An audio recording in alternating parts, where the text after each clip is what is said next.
قرآن مجید کا سورہ نمبر 41، سورہ حامیم سجدہ۔ خدا کے نام سے شروع کرتا ہوں جو بڑا مہربان نہایت رحم والا ہے۔ حامیم، یہ کتاب رحمان الرحیم خدا کی طرف سے نازل ہوئی ہے۔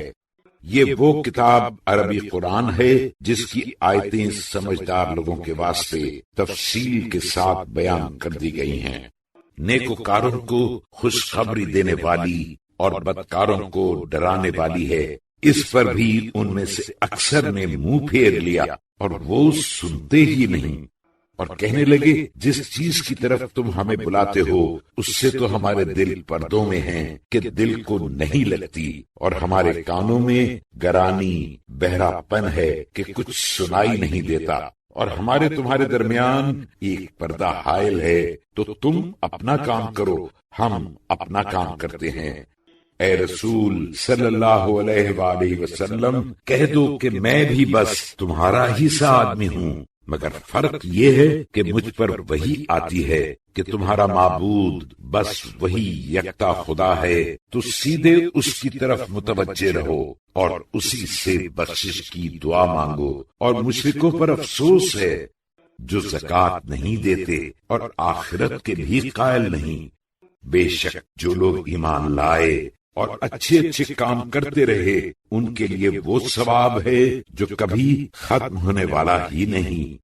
اے رسول صلی اللہ علیہ وآلہ وسلم، تم کہہ دو کہ کیا تم اس خدا سے انکار کرتے ہو جس نے زمین کو 2 دن میں پیدا کیا اور تم اوروں کو اس کا ہمسر بناتے ہو؟ یہی تو سارے جہان کا سرپرست ہے، اور اسی نے زمین میں اس کے اوپر سے پہاڑ پیدا کیے، اور اسی نے اس میں برکت عطا کی، اور اسی نے ایک مناسب انداز پر اس میں سامان معیشت کا بندوبست کیا۔ یہ سب کچھ 4 دن میں اور تمام طلبگاروں کے لیے برابر۔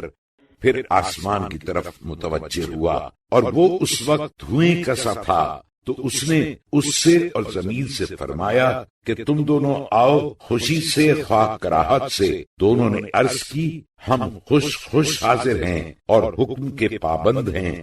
پھر اس نے 2 دنوں میں اس دھوئیں کے 7 آسمان بنائے، اور ہر آسمان میں اس کے انتظام کا حکم کارکنان قضاء و قدر کے پاس بھیج دیا، اور ہم نے نیچے والے آسمان کو ستاروں کے چراغوں سے مزین کیا اور شیطانوں سے محفوظ رکھا۔ یہ واقف کار غالب خدا کے مقرر کیے ہوئے اندازے ہیں۔ پھر اگر اس پر بھی یہ کفار منہ پھیریں تو کہہ دو کہ میں تم کو ایسی بجلی گرنے کے عذاب سے ڈراتا ہوں جیسی قوم عاد و سمود کی بجلی کی کڑک، کہ جب ان کے پاس ان کے آگے سے اور پیچھے سے پیغمبر یہ خبر لے کر آئے کہ خدا کے سوا کسی کی عبادت نہ کرو، تو کہنے لگے کہ اگر ہمارا پروردگار چاہتا تو فرشتے نازل کرتا، اور جو باتیں دے کر تم لوگ بھیجے گئے ہو ہم تو اسے نہیں مانتے۔ تو عاد ناحق روئے زمین میں غرور کرنے لگے اور کہنے لگے کہ ہم سے بڑھ کے قوت میں کون ہے؟ کیا ان لوگوں نے اتنا بھی غور نہ کیا کہ خدا جس نے ان کو پیدا کیا ہے وہ ان سے قوت میں کہیں بڑھ کے ہے؟ غرض وہ لوگ ہماری آیتوں سے انکار ہی کرتے رہے،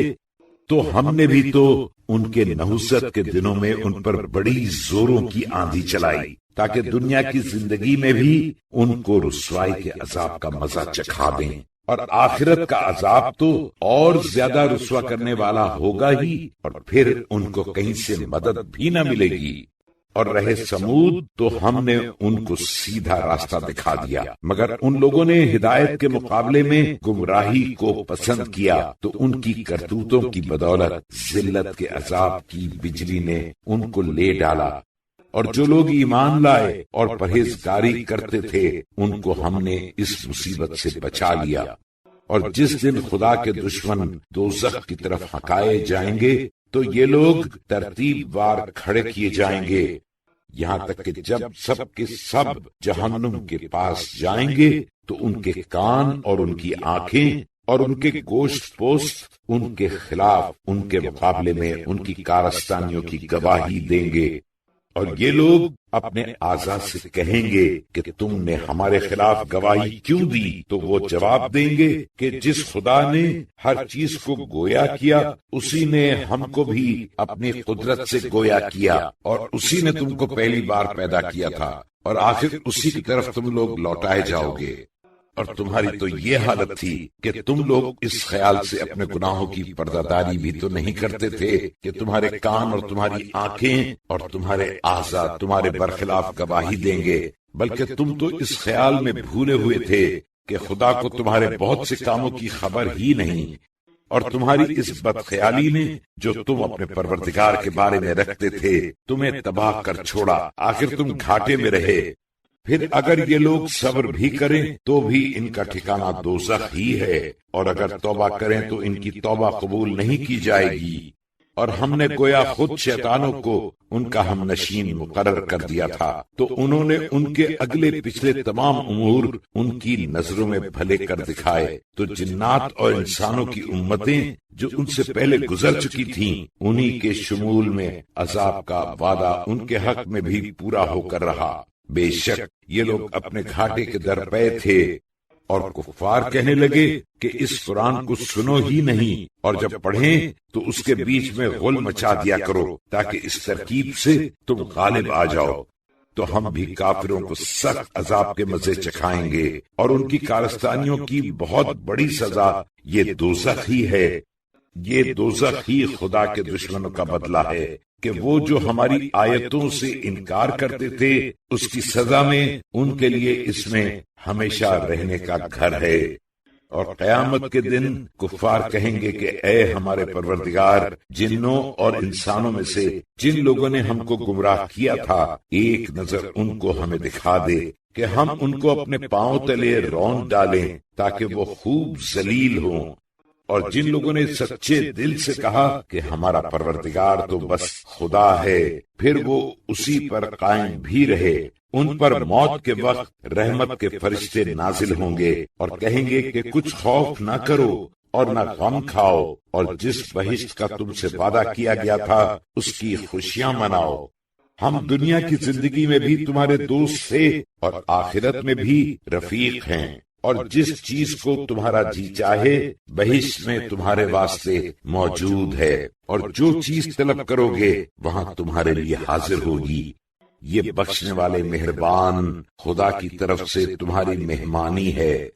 اور اس سے بہتر کس کی بات ہو سکتی ہے جو لوگوں کو خدا کی طرف بلائے اور اچھے اچھے کام کرے اور کہے کہ میں بھی یقیناً خدا کے فرما بردار بندوں میں ہوں۔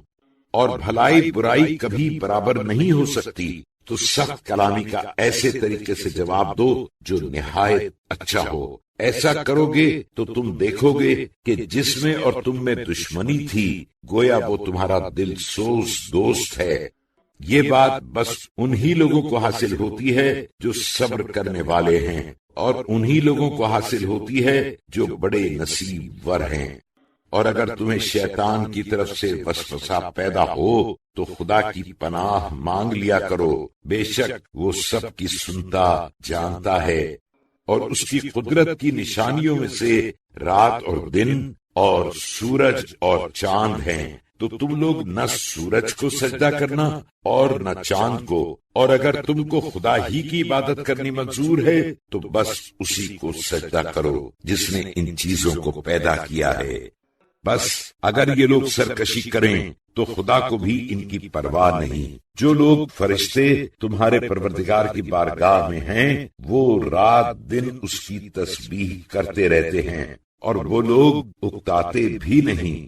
اس کی قدرت کی نشانیوں میں سے ایک یہ بھی ہے کہ تم زمین کو خشک بے گیاہ دیکھتے ہو، پھر جب ہم اس پر پانی برسا دیتے ہیں تو لہلہانے لگتی ہے اور پھول جاتی ہے۔ جس خدا نے مردہ زمین کو زندہ کیا وہ یقیناً مردوں کو بھی جلائے گا، بے شک وہ ہر چیز پر قادر ہے۔ جو لوگ ہماری آیتوں میں ہیر پھیر پیدا کرتے ہیں وہ ہرگز ہم سے پوشیدہ نہیں ہیں۔ بھلا جو شخص دوزخ میں ڈالا جائے گا وہ بہتر ہے یا وہ شخص جو قیامت کے دن بے خوف و خطر آئے گا؟ خیر جو چاہو سو کرو، مگر جو کچھ تم کرتے ہو وہ خدا اس کو دیکھ رہا ہے۔ جن لوگوں نے نصیحت کو جب وہ ان کے پاس آئی نہ مانا وہ اپنا نتیجہ دیکھ لیں گے۔ اور یہ قرآن تو یقینی ایک عالی رتبہ کتاب ہے کہ جھوٹ نہ تو اس کے آگے ہی پھٹک سکتا ہے نہ اس کے پیچھے سے، اور خوبیوں والے دانا خدا کی بارگاہ سے نازل ہوئی ہے۔ اے رسول صلی اللہ علیہ وآلہ وسلم، تم سے بھی بس وہی باتیں کہی جاتی ہیں جو تم سے پہلے اور رسولوں سے کہی جا چکی ہیں۔ بے شک تمہارا پروردگار بخشنے والا بھی ہے اور دردناک عذاب والا بھی ہے۔ اور اگر ہم اس قرآن کو عربی زبان کے سوا دوسری زبان میں نازل کرتے تو یہ لوگ ضرور کہہ نہ بیٹھتے کہ اس کی آیتیں ہماری زبان میں کیوں تفصیل وار بیان نہیں کی گئیں۔ کیا خوب، قرآن تو عجمی اور مخاطب عربی۔ اے رسول تم کہہ دو کہ ایمانداروں کے لیے تو یہ قرآن سرتاپا ہدایت اور ہر مرض کی شفا ہے، اور جو لوگ ایمان نہیں رکھتے ان کے کانوں کے حق میں گرانی بہرا پن ہے، اور وہ قرآن ان کے حق میں نابینائی کا سبب ہے۔ تو گرانی کی وجہ سے گویا وہ لوگ بڑی دور کی جگہ سے پکارے جاتے ہیں اور نہیں سنتے۔ اور ہم ہی نے موسیٰ کو بھی کتاب توریت عطا کی تھی تو اس میں بھی اختلاف کیا گیا، اور اگر تمہارے پروردگار کی طرف سے ایک بات پہلے نہ ہو چکی ہوتی تو ان میں کب کا فیصلہ کر دیا گیا ہوتا۔ اور یہ لوگ ایسے شک میں پڑے ہوئے ہیں جس نے انہیں بے چین کر دیا ہے۔ جس نے اچھے اچھے کام کیے تو اپنے نفع کے لیے، اور جو برا کام کرے اس کا وبال بھی اسی پر ہے، اور تمہارا پروردگار تو بندوں پر کبھی ظلم کرنے والا نہیں۔